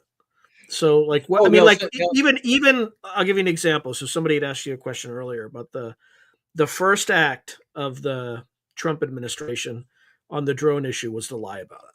Like just first oh, act. Oh, the research, we're flying SUV sized drones over nuclear power plants. Nothing to see here. I Totally know, fine. Everything's fine. I So know they. like even the like JFK files, the Epstein file, like the whole Epstein rollout was bullshit. Like it was just bullshit. So like, and again, I'm not like a orange man bad guy. Like Of I'm course you're glad, not. right? But like credit for discredit goes where it's due. They're doing the exact same thing the last administration did. Lied, right? Everything's a lie. So Well, how do you they're going around the White House and looking in some of the closets in the White House, some of which haven't been opened for 80 years, and they're full of skeletons. What are they going to do? And I'm, you know, if I understand Trump well enough, they came and gave him a very terse report. He says, "Well, there's no way I'm going to clean up this mess." He says. He says, "I especially not in the first 100 days. I can't move the Washington Monument, and I can't end these cover-ups because there's too much being covered up, and he doesn't want to get stuck. And he says, the Democrats will blame it all on me, like they blamed the helicopter airliner crash on him. He had only been in office like for 2 days, and that happened. And people were blaming Trump for it. The price of eggs was high. They were blaming him for the price of eggs. The price of eggs had risen before he even got into office. So he's if I was his advisor, I'd just say, sir, why don't we just leave all that for right now and just concentrate on tariffs. That makes everybody watch the market, and we can worry about the skeletons in the closet, and in some cases, fresh corpses in the closet. We'll do that later. I mean, if you're handed a complete mess by the previous administration, what are you going to do? Acknowledge it? I have a proposal for Brandon Fugel specifically because he's a billionaire and I think he can make this happen. Sure. Government's not going to disclose a goddamn thing, right? It just, you can't trust anything. So here's what I recommend. He provides a $5 million prize to the first rat that comes out and rats on his buddies. And then we just send a team rapidly to kind of confirm these stories, and then the hangings start. That's I think the ideal plan. Well, you're going to need a really big hangman's pillory to hang on. Well, but John, as soon as you announce, I'll tell you something. Let me really quick. Basic lesson from economics. Okay, it's called a prisoner's dilemma. It's the stuff that John Nash worked on. Okay, sure. So the prisoner's dilemma, for people who don't know, is you have two prisoners, and if one prisoner rats on the other, and the other doesn't rat on him, he gets a big prize, and vice versa. If they rat on each other, right, they're screwed even more. Right. And then if neither rats, they're okay, but they're not as good. There's not as well off as the guy who rats when the other guy doesn't. So the optimal strategy in that scenario, the dominant strategy, is to rat. It's to defect every time. Is to rat, yeah, of course. So you put out that prize, and you're going to have a circular firing squad the world has never seen, and you're going to get disclosure, and it's going to be fantastic. That's my proposal, because the government's just going to shuffle its feet. They're useless. They're just basically tyrants that tax us. That's all they do. They just. I know, and I think. I worked in Washington, D.C. for 15 years, and I went through 9/11. And what I saw just as I was leaving, I didn't see anything in the office I worked in, but the story I heard was that nobody wanted to answer the question, what did you know and when did you know it? So all sorts of intelligence data pointing to, we even got a warning 2 weeks ahead of 9/11 that there was going to be a big terrorist attack. We thought it was supposed to be out in the Pacific in the Philippines. Oh, and John, I know a guy who worked for MI5 and MI6. He's a precognitive psychic. He told the NSA, and I know the guy he told in NSA, who I also interviewed, a year and a half before it happened. They knew it was coming. And New York. It wasn't like, oh, it's somewhere. No, we knew. We freaking knew. Well, and what happens is all the agencies, rather than deciding to cooperate fully in any investigation, no, they go into CYA mode. Cover your ass. Mm-hmm. If they that's another reason why it didn't bubble its way up. Because what are you going to say? A precognitive psychic that has a 30-year track record, right? Like nobody's gonna. Same thing. Roachford, the hero of Midway, who cracked the Japanese code and got warning of, enabled our enormous victory. He was intelligence officer for Kimmel at Pearl Harbor. And he said, we're trying to track the Japanese fleet. We don't know where they are, but we've gotten indications of radio signals amongst a bunch of Japanese ships coming from the north, from Japan. And he told that to Kimmel 2 days or 3 days before Pearl Harbor. And of course, back in DC, they knew all about the imminent attack on Pearl Harbor the morning it was supposed to happen. But somehow they never got the information to Kimmel and the Army. All they needed was an hour's warning, and that could have turned out really. But what happened was they put all the data on the table, and Kimmel looked at it and said, well, that would mean they were attacking American territory. And that would mean war with the United States. And the Japanese wouldn't do that because that would be crazy, because they would lose that war. So he just said, nah, that's no, we're not calling an alert. We've already called too many alerts. They'd already received a war warning, all of this stuff. And they had it right on the table in front of them at Pearl Harbor. And they didn't, the higher ups just wouldn't buy it. And so then, then it happened. And of course, they had radar signals, and they had my favorite was the Ward, sinking a Japanese submarine right off the harbor entrance of Pearl Harbor. Well, The FDR, morning there was a spy. There was a spy and that reported with the Japanese that reported it to FDR as well. So FDR knew it was coming. Yeah.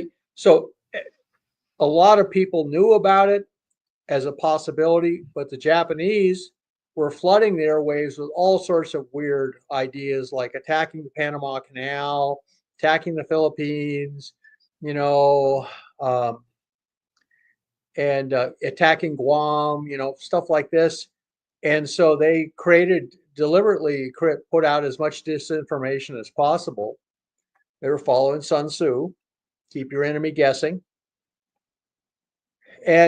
But what happens when something really terrible happens is the government agencies involved go into CYA mode. They don't want to be stuck with, well, why didn't you do something about, you had this information right on the table. Why didn't you do something about it? And so they had an investigation of 9/11, and Sandy Berger, who is the Clinton. Yeah, he tried to stick stuff up his pants. That's right. He's shoving stuff into his, and we don't even know what was in it.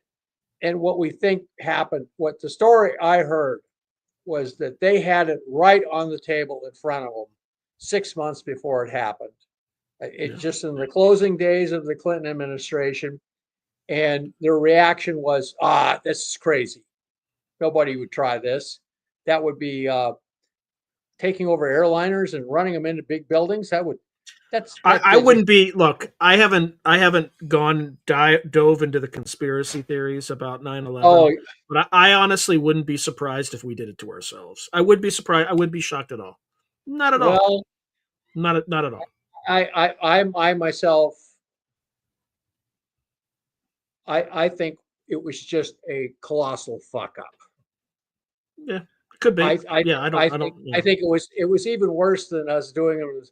We had people who were clearly negligent and did not forward information they had up the chain of command, and so that in common with a lot of stuff like the Battle of the Bulge, we should have never been taken by surprise on that one. God, we were reading the British were reading all the German coded messages, and somehow they missed this one. And then they, Pearl Harbor, Battle of the Bulge, 9/11, and the Kennedy assassination. But, one of the jokes about the Kennedy assassination, you remember the show Dallas, where who shot Yeah, JR? And, yeah. JR had so many enemies in Dallas that the police basically had to rent an auditorium to interview all the possible suspects. And so, and that was really about the JFK assassination. That's what I heard. Yeah, somebody shot J.R. Ewing and almost killed him. And there were so many possible plots against him that they could never figure out who did it till, I think it was his mistress finally, right? Yeah, look, the CIA And killed him. It's obvious. They may have done it indirectly or direct. Who knows? But it's obvious the CIA killed him. CIA yeah, also set up well, I mean, the set up CIA Nixon. was employing the mob, and the Yeah, CIA and the mob had working closely together, and they'd been doing that since before World War II. Herbert Hoover would never investigate the mob because they were keeping the communists out of the labor unions, as it didn't turns we? out. Wasn't it like Operation Gladio or something like that? Gladio in Italy, like which basically leveraged all the former Nazi intelligence, like apparatus, like during and after World War II, basically. Oh, absolutely. I mean, Yeah, they hired a lot of former SS and Gestapo people because they knew all about the Russians. And yeah. that's what governments do. And Sun Tzu says you got to do that. He says what prevents tragedies from happening is foreknowledge, knowing what your enemy is up to. That's why you keep your enemies close. You keep them closer than your friends because um, oh, I got to say, I know we're probably getting a little late on time. You got to I talk about gotta, your movie. You got to give details because I I gotta want to talk know about the who's movie. starring. Yeah. Do you So Mr. have they done casting yet, or are they still selling? No, we've discussed casting, but I mean, we we're we have some people who more and more people are interested in this project, and so we're getting them a nice screenplay, but then I'll just tell you that the thing that saves the human race is well the essence of the movie is sex and revenge. I mean, you got two glamorous newscasters, one's Asian American and the other one's is Ukraine. I wrote this in 2003. She's Ukrainian. She's this blonde Ukrainian. She started out as a weather girl and ended up becoming a news anchor. And the Asian was born rich in California. And so then they bring down the UFO cover up. Well, in fact, the head of the UFO cover-up dismisses their attempt to do an expert. He says nobody's going to pay any attention to those two bimbos. He says 6 months later he is dead and his entire kingdom is destroyed. And hey, I'm half Viking, so of course the ending is extremely violent. It'll sell a lot of popcorn. And in the end of the movie, the chief of the Air Force and the chief of the Pentagon chief of staff, who's also Air Force officer, they both face firing squads, and a bunch of rich elites get the hangman's noose. They don't even get a firing squad. Let them Sounds kick. like it's going to be a popular movie. Well, I think when I first found out about what was really going on in the UFO cover-up, as best as I could discern it, a secret treaty with aliens that's never been ratified by Congress. Congress never even knew about it.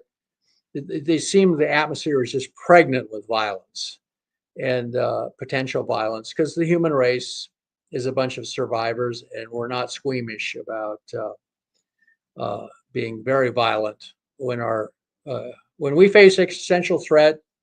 We react accordingly. As one character says, well, there's the human race is faced with a flight or fight situation, and it can't flee. So you fight. And but I'll give you one clue. The aliens in this novel are they have their own version of Sun Tzu. Now, according to Sun Tzu, the best way to win a war is without any fighting whatsoever. You get people to open the gates in the middle of the night at the walled cities. You razzle dazzle the enemy with all your movements and convince them that resistance is futile. And so you just march in and take over.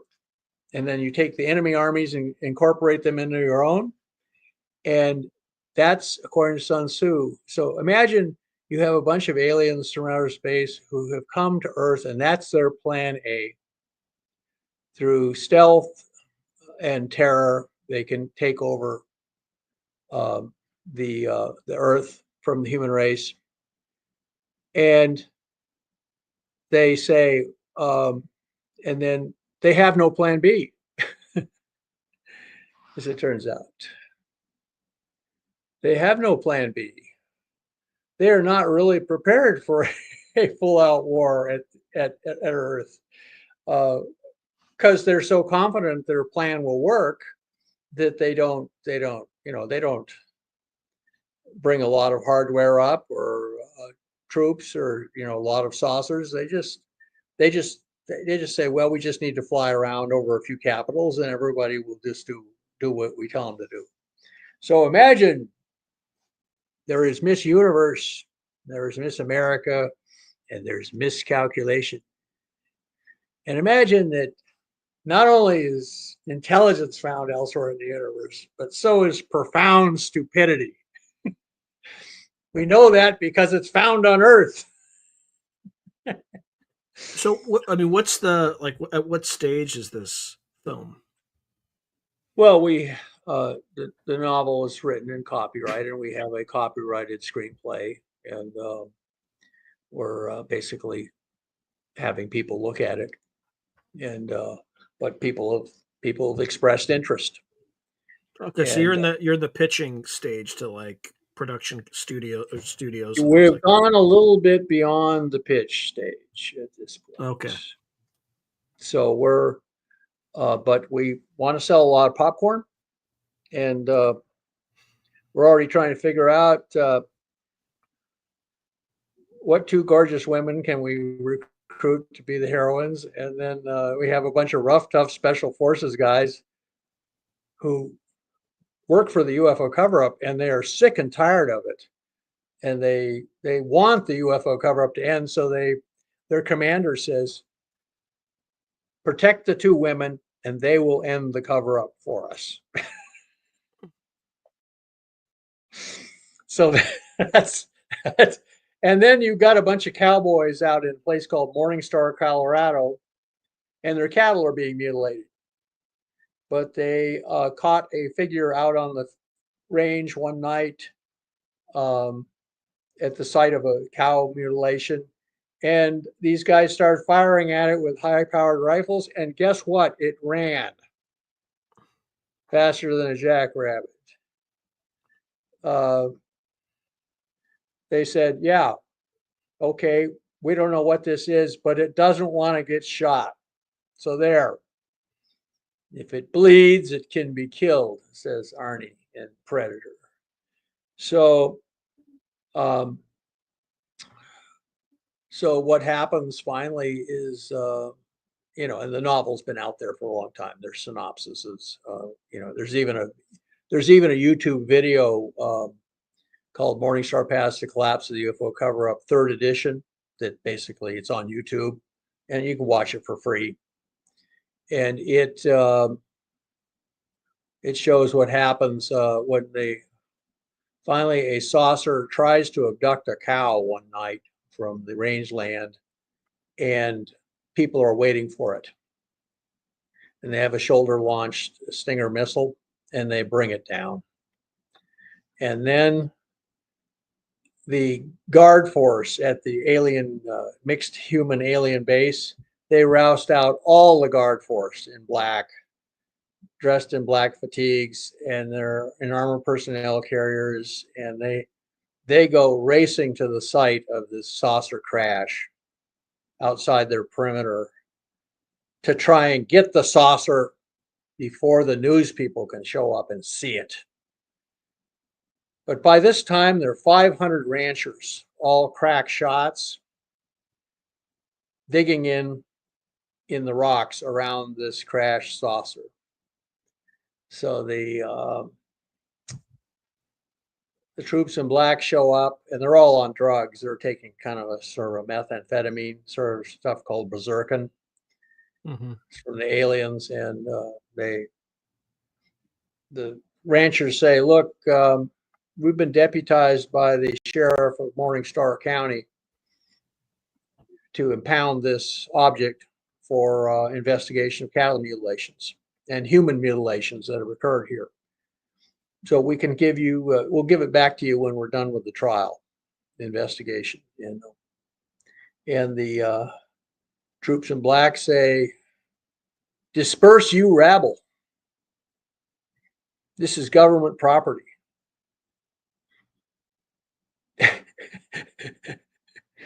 So there's this long pause, and suddenly one shot. They can never figure out who fired it. One shot happens, and everything goes into a complete firefight between the ranchers and the government troops. And at the same time, back in Washington, D.C., they're having hearings where they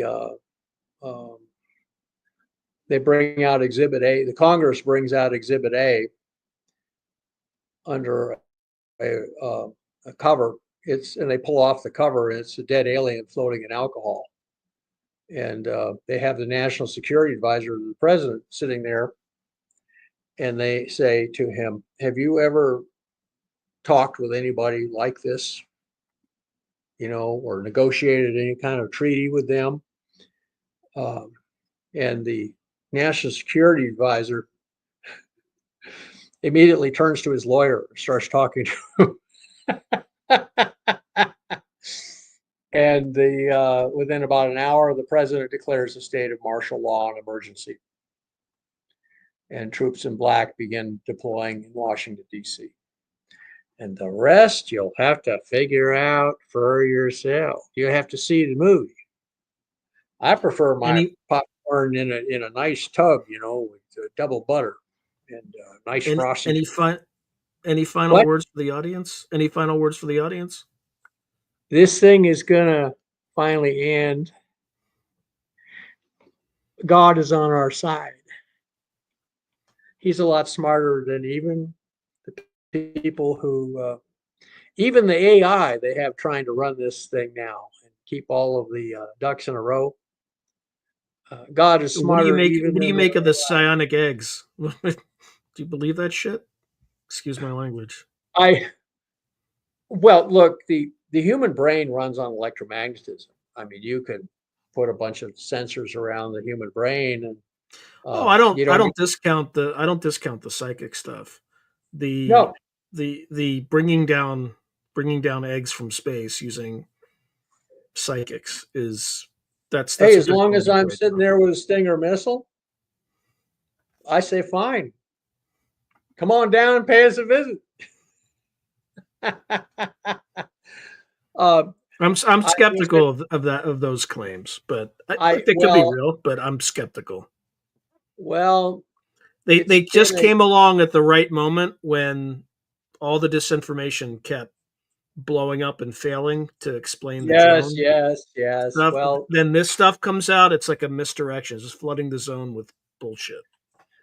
If you watch the movie Sink the Bismarck, there's that big battle between the Bismarck and the Hood and the Prince of Wales.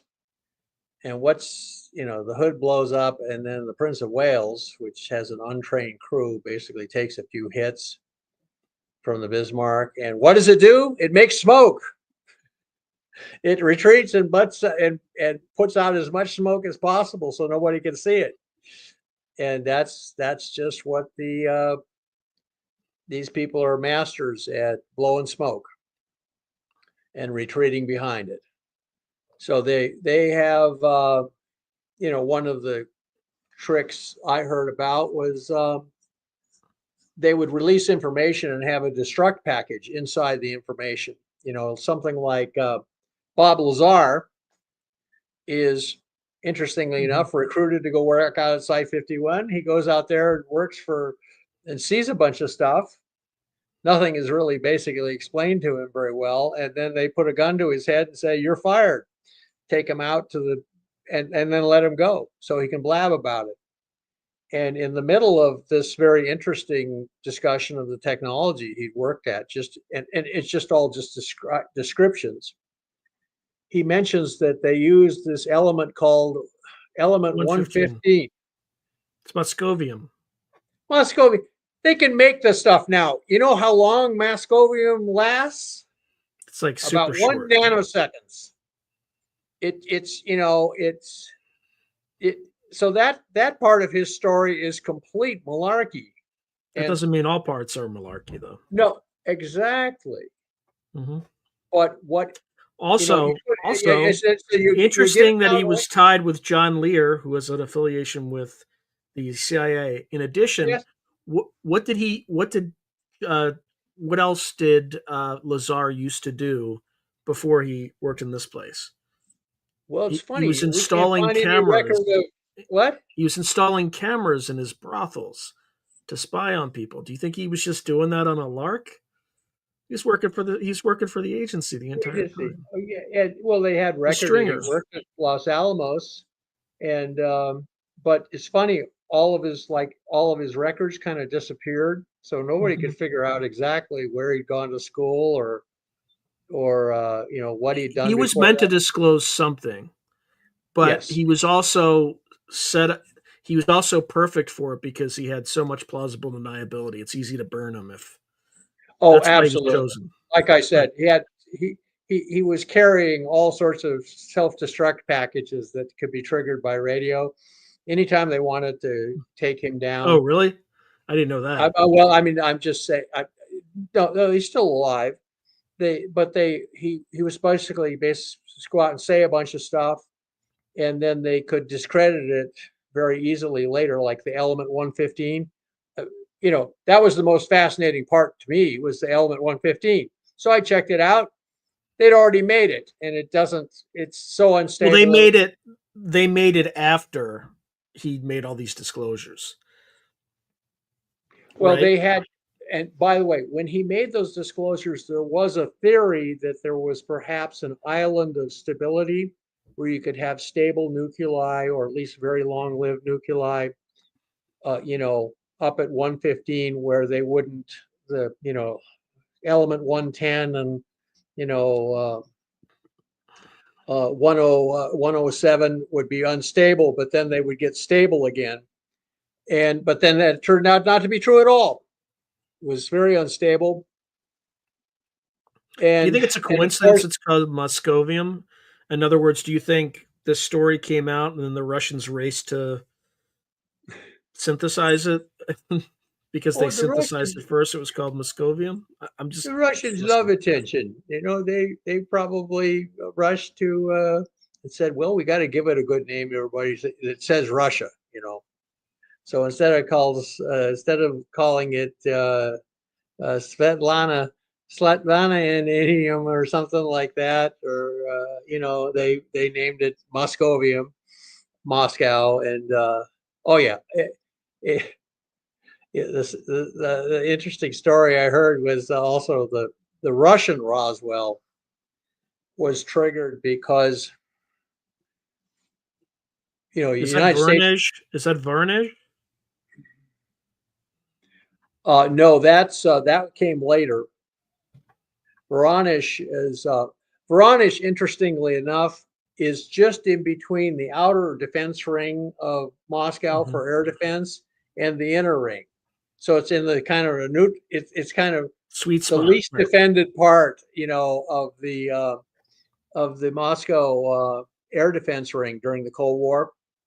I saw a nice analysis of that. That why Voronezh? Well, it's because it's in the gap, kind of.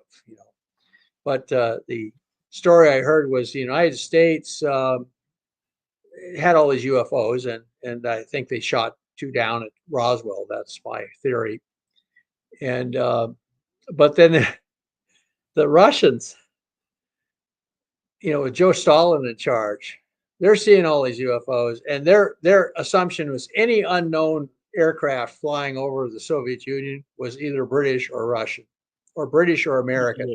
Yeah. So they would scramble all their MiGs and whatever air defenses they had, their first air ground surface to air missiles, and go after them. And they lost a lot of MiGs, wasted a lot of rockets, but they finally brought one down. And so this wasn't handled by the Red Army. This was handled by the Interior Ministry. You can imagine. No, it always is. It always is, actually. That's who does. Yeah, well, it was near a crash retrievals for them. Yeah. It was near a secret base, and so you can imagine these Dushin-Nahavsky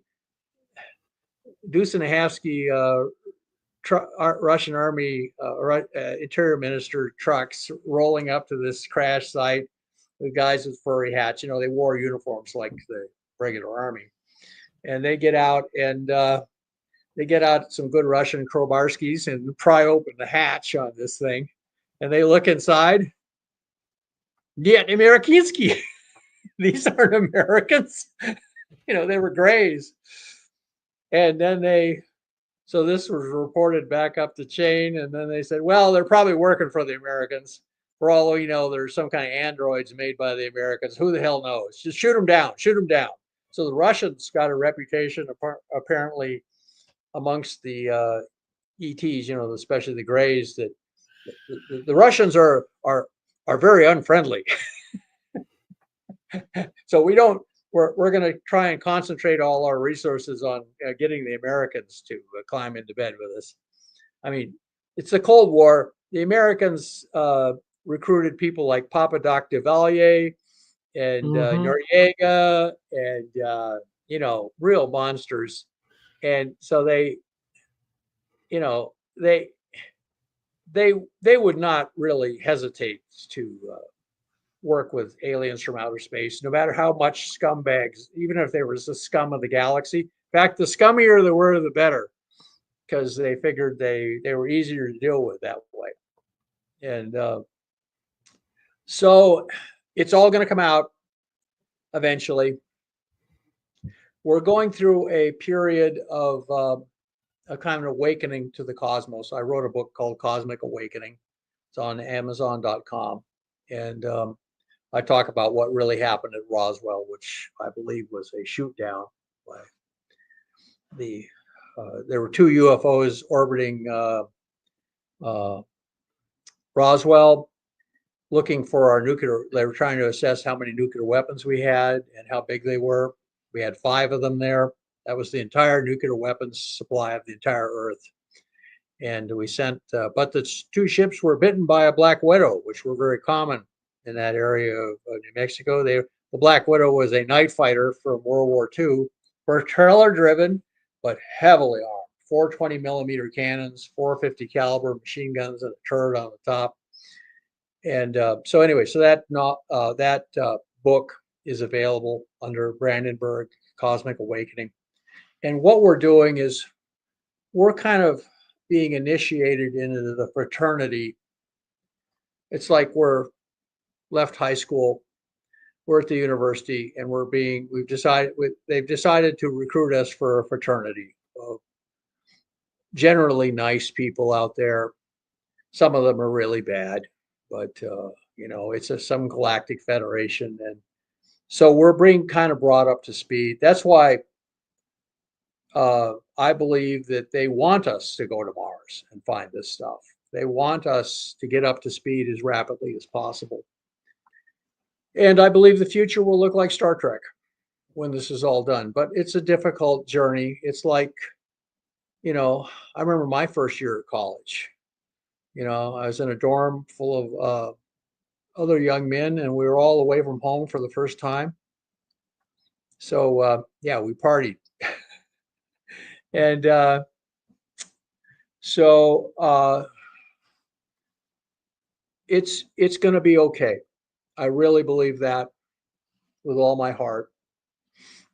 We just have to, and we have to realize that the government is not just covering up the UFOs; it's covering up how they dealt with the UFOs, and they're very embarrassed about that. And they want a lot of people to die or retire before they disclose all that stuff. And so, in the meantime, they're letting out little crumbs of information, and then they're blowing a lot of smoke. Mm-hmm. But as I said, we have the luck of the Irish because we're going to Mars, and we'll get 99% of the truth by going to Mars. Life on Mars, intelligent life on Mars, in form of archaeology, very non-threatening. This big science fiction adventure involving a bunch of sheet metal. It's all it is sheet metal. I mean, you don't need nuclear propulsion. You don't need anti-gravity to get to Mars. We're landing stuff on Mars all the time without any. We could make a day trip and get there with the technology we probably have. So a lot of people are going to risk their lives and die in the process, right? Right. So, but the government is going to be. What's going to happen, Sean? About 10 years from now, they're going to say, "Oh, well, this Brandenburg guy, he figured it all out, and that's how we learned how to do it." Because of his gem unification theory. And all right. On that note, anyway, I think we went way over, so I think it's time. Sorry. Well, anyway, you can take out the good stuff. I mean, keep the good stuff and throw out the bad stuff. I mean, it's live. It's already out there. The good. It's out there. Yeah, it's out there. Oh my God! I thought it was supposed to be recorded. Well, no. you know it's live. Come on, we're on the radio too. So I know it's Sean. It's always a pleasure and honor to be on your show, and we're going to get through. We're going to get through this thing. I mean, we got through World War II. We got through the Cold War. We got through the Depression. We'll get through this too. We got through the Ice Age. The human race. It's a bunch of freaking survivors. All right, John. As always, absolute pleasure. Okay, absolute pleasure, Sean. You take care of yourself now. Bye-bye. You too. Look for that